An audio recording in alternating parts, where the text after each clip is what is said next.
Good evening, night owls and fellow travelers through the dark corners of the human experience. Welcome back to the channel. Tonight, we're venturing into a particularly chilling realm, the world of let's not meet stories. These aren't tales of ghosts or ghouls, not always anyway.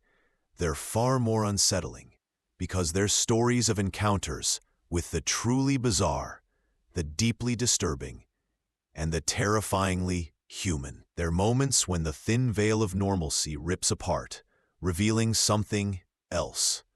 Something you instinctively know you never, ever want to see again. Imagine you're walking home, scrolling through your phone, minding your own business, and then you look up. Or you're alone in your apartment, reading a book, and you hear a sound that isn't quite right.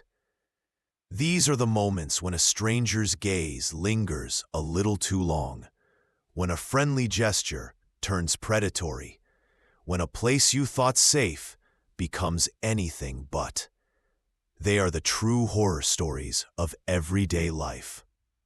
Whispered confessions from people who barely escaped situations that could have spiraled into unimaginable terror.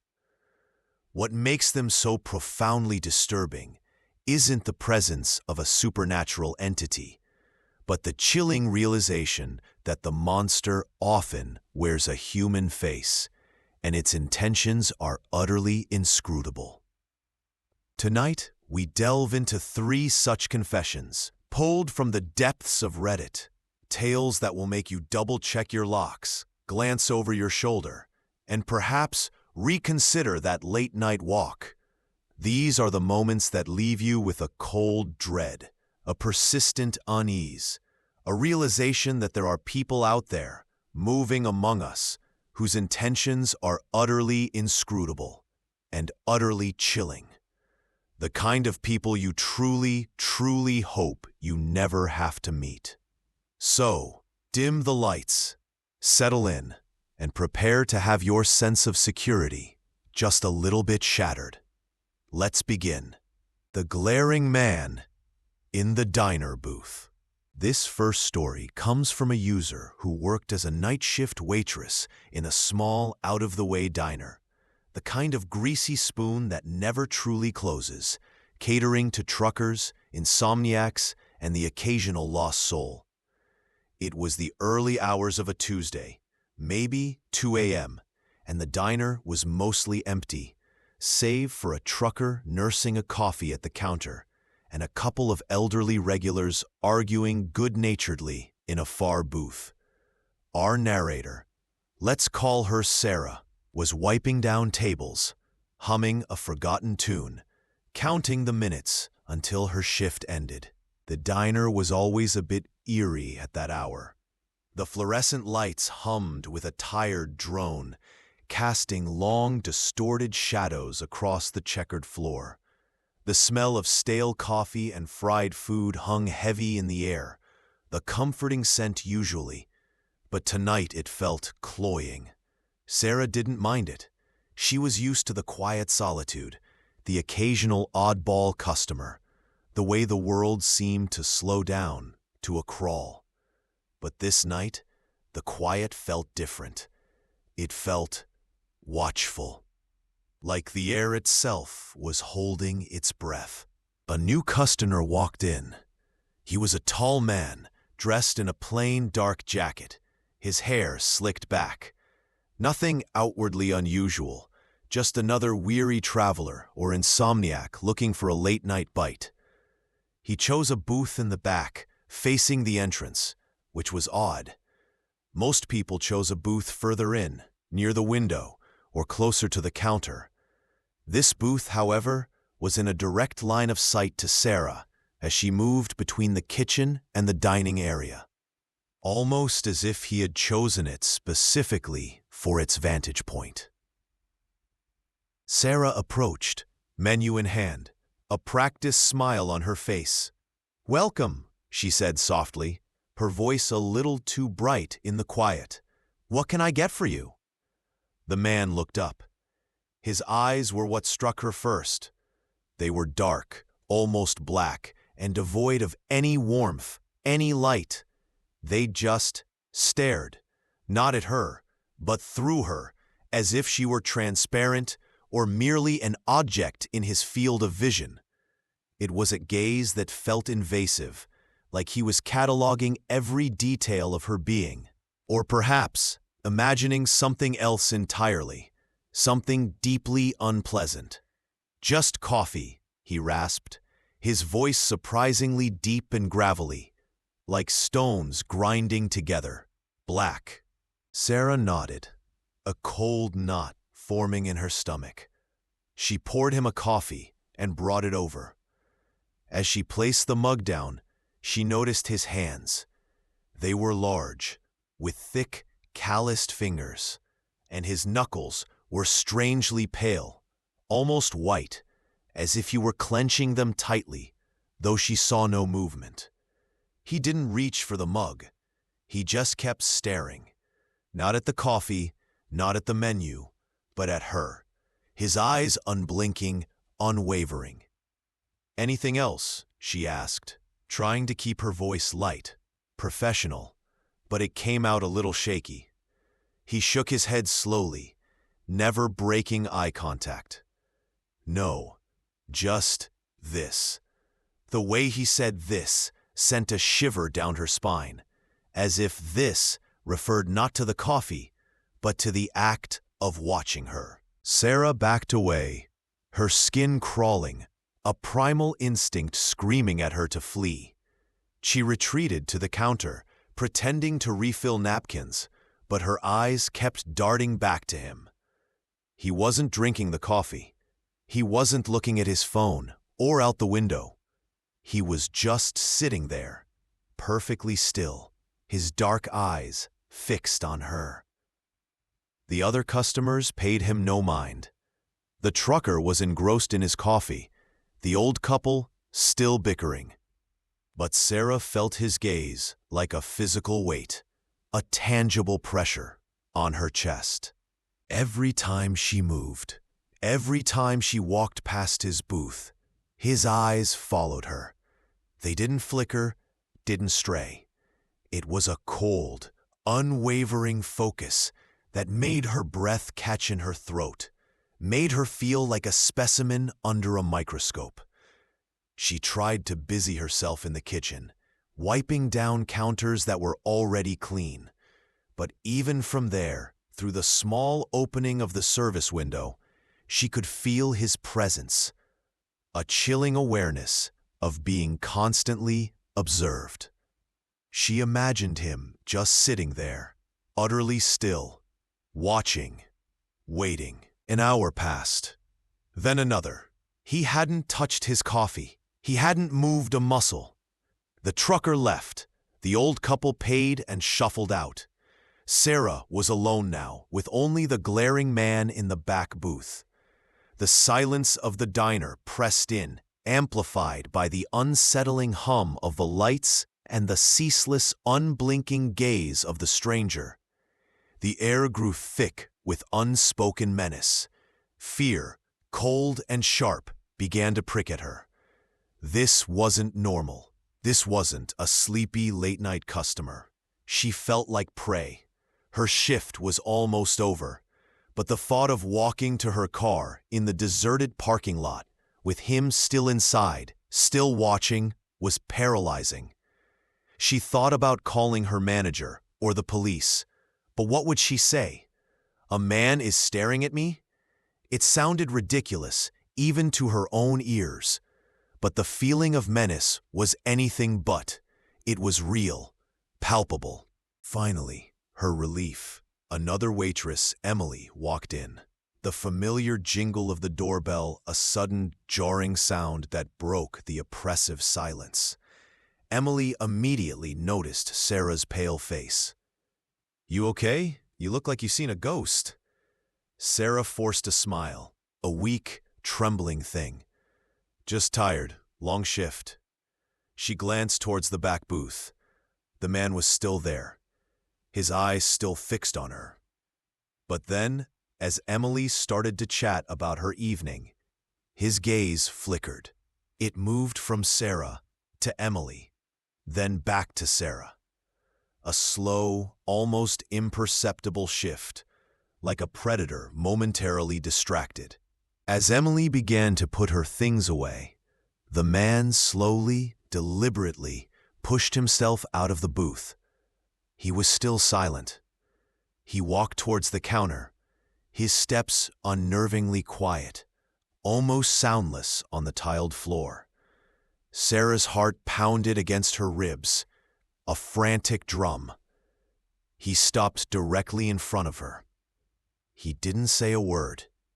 He just placed a $5 bill on the counter, enough for the coffee and a small tip. And then, for the first time, a faint, tiny, almost imperceptible smile touched his lips. It wasn't a friendly smile. It was wide, stretched, and revealed teeth that were just a little too long, a little too sharp, like a shark's. His eyes, they seemed to darken even further, like black holes, reflecting nothing, absorbing everything. He turned and walked out of the diner, the bell jingling as he exited into the pre-dawn gloom, disappearing as silently as he had arrived. Sarah stood frozen, watching him disappear into the darkness. Emily, oblivious, said, "Well, at least he paid. That's a first for some of our regulars." Sarah didn't tell Emily. She didn't know how to explain the sheer, visceral terror that man's silent watch had evoked, the feeling of being utterly exposed, utterly vulnerable. She just knew that every fiber of her being screamed one thing: let's not meet again. She quit that job a week later, unable to shake the feeling of those dark, empty eyes watching her, even in the light of day. She never saw him again, and for that, she was eternally grateful. The memory, however, remained, a chilling reminder of the unknown depths of human strangeness. The chilling thing about those encounters, isn't it? It's not what happened, but what could have happened. The unknown intention, the unspoken threat. It's the silent language of predators, the primal fear of being observed by something utterly foreign to human understanding, even if that something wears a human face. It's the violation of your personal space, not physically, but psychologically, leaving a lingering sense of dread that permeates your everyday life. Let's move on to our next bone-chilling confession. This one comes from a user who was just trying to enjoy a quiet evening walk in their seemingly safe suburban neighborhood. The silent follower on the night walk. Our next story unfolds on a seemingly ordinary evening. The user, let's call him Alex, lived in a quiet, well-lit suburban neighborhood. He enjoyed taking late-night walks, a habit he'd picked up to clear his head after long days working from home, a way to decompress and enjoy the quiet solitude. The streets were usually empty, save for the occasional car passing by or a distant dog bark. He knew every twist and turn, every tree, every house. It was his sanctuary, his familiar routine. This particular night, the air was crisp, and a full moon cast long, ghostly shadows that danced with the gentle breeze. Alex had his headphones in, listening to a podcast, his pace steady, a comfortable rhythm. He was about halfway through his usual loop when he noticed something, not saw something, but felt something. That primal prickle on the back of his neck, the inexplicable sensation of being observed, of eyes on his back. He ignored it at first. Probably just nerves, he thought, a trick of the mind. The shadows were playing tricks. Or maybe it was just a neighbor walking their dog. But the feeling persisted, growing stronger with each step, morphing from a fleeting sensation to a heavy, undeniable presence. He subtly glanced over his shoulder. Nothing. Just the empty street behind him, bathed in the pale moonlight. He quickened his pace slightly, telling himself it was just paranoia, a figment of his tired imagination.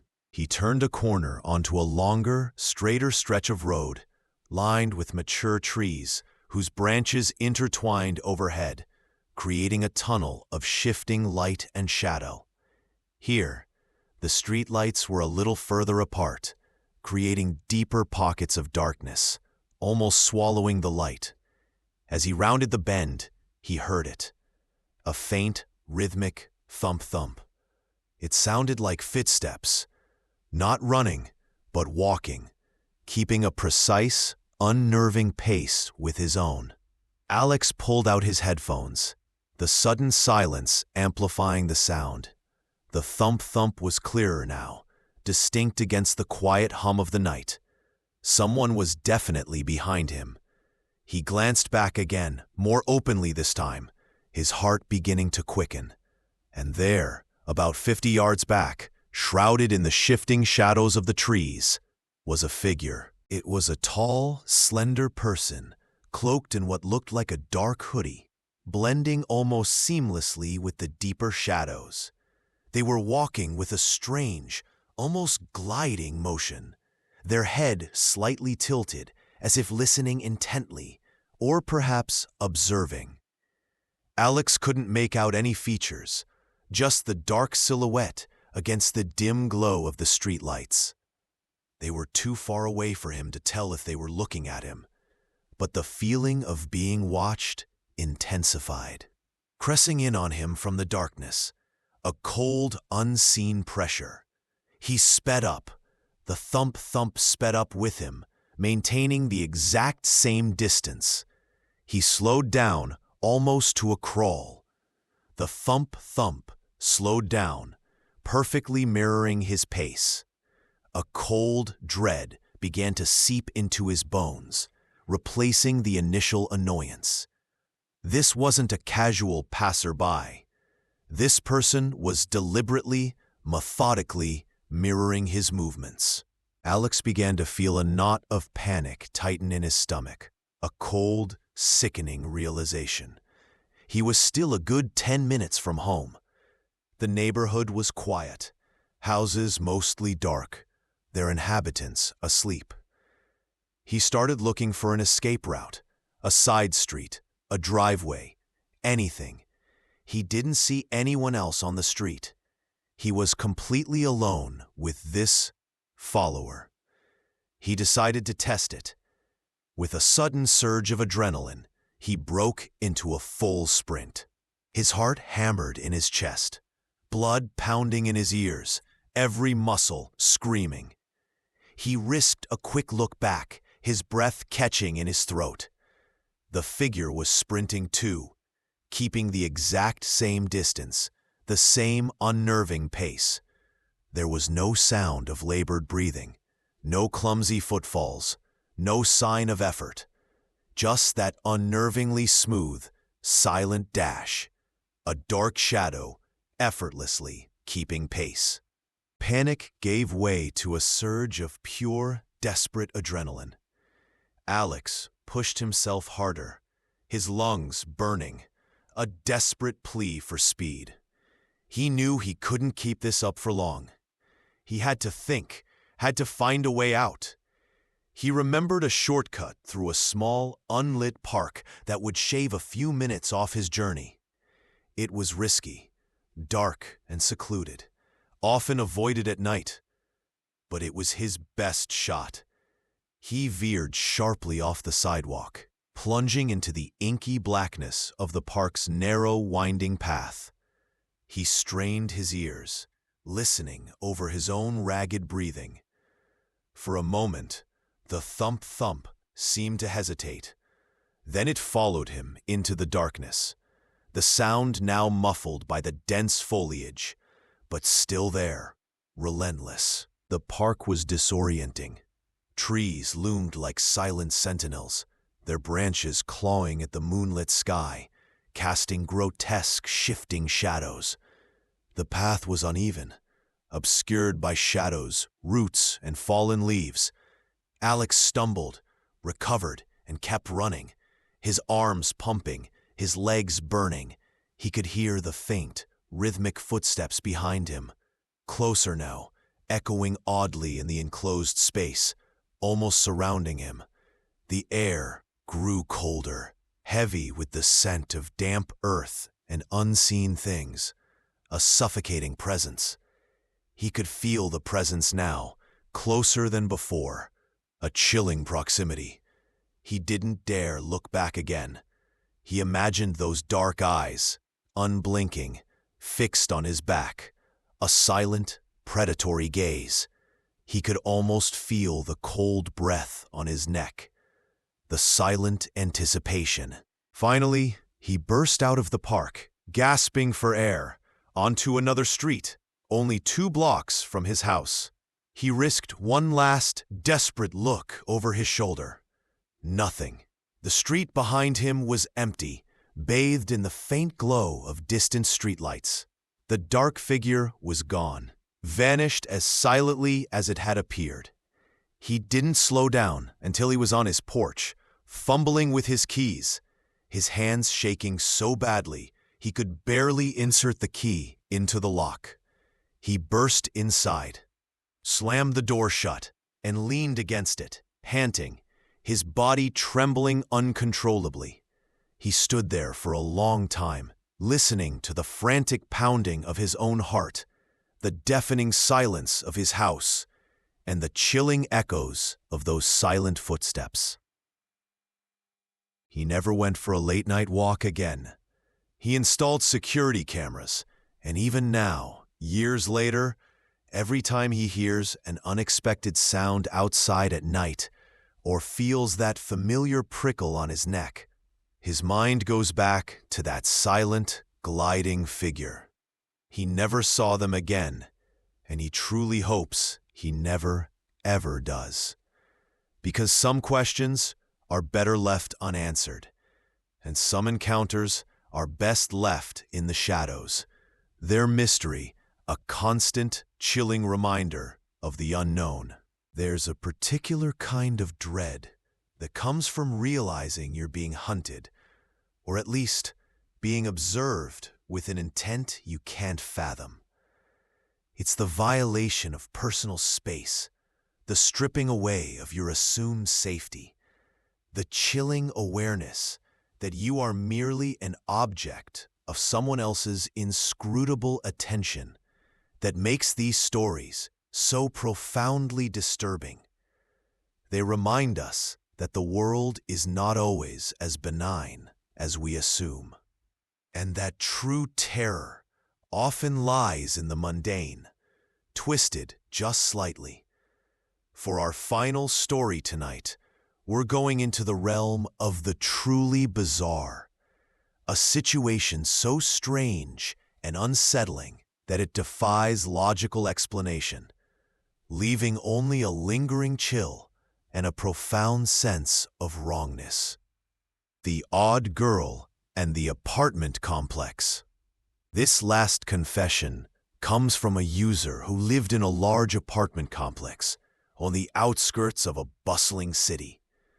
The complex was fairly new, with modern amenities and a diverse mix of residents, young professionals, families, and a few elderly folks.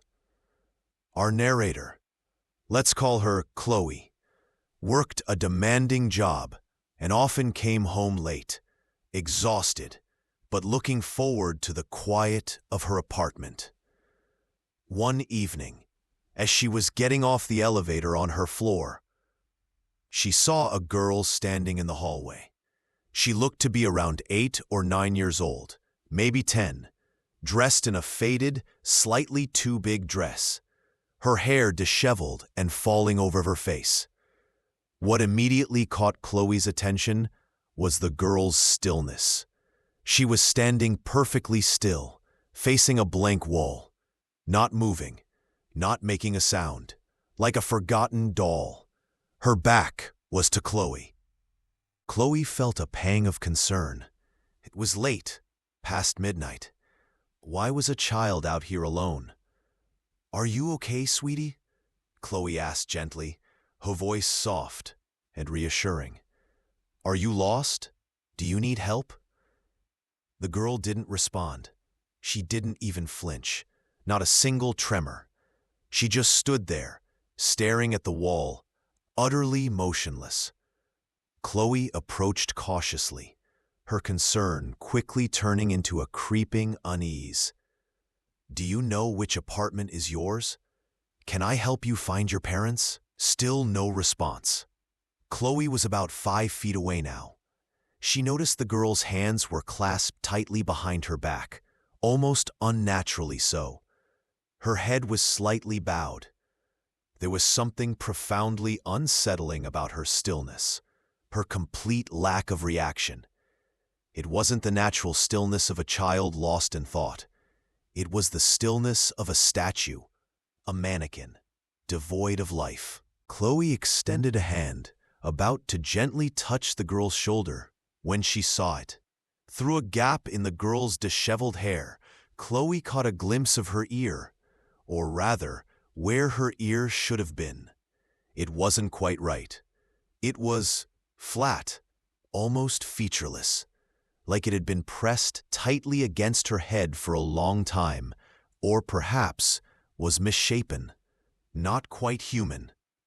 And then Chloe noticed the faint, rhythmic tap-tap-tap sound, extremely low, almost imperceptible, like a tiny, insistent drum. It was coming from the girl, from her very being.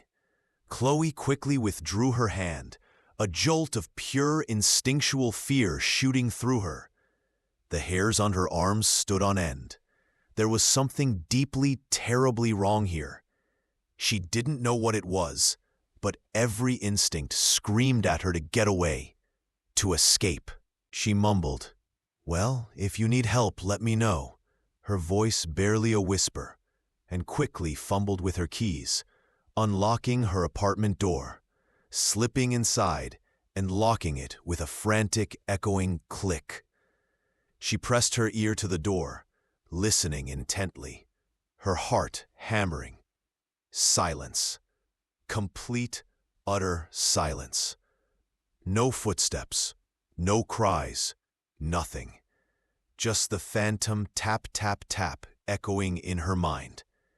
Chloe spent a restless night, tossing and turning, convinced she'd imagined the whole thing, or that the girl was just a very odd child with some kind of developmental issue. She decided not to tell anyone.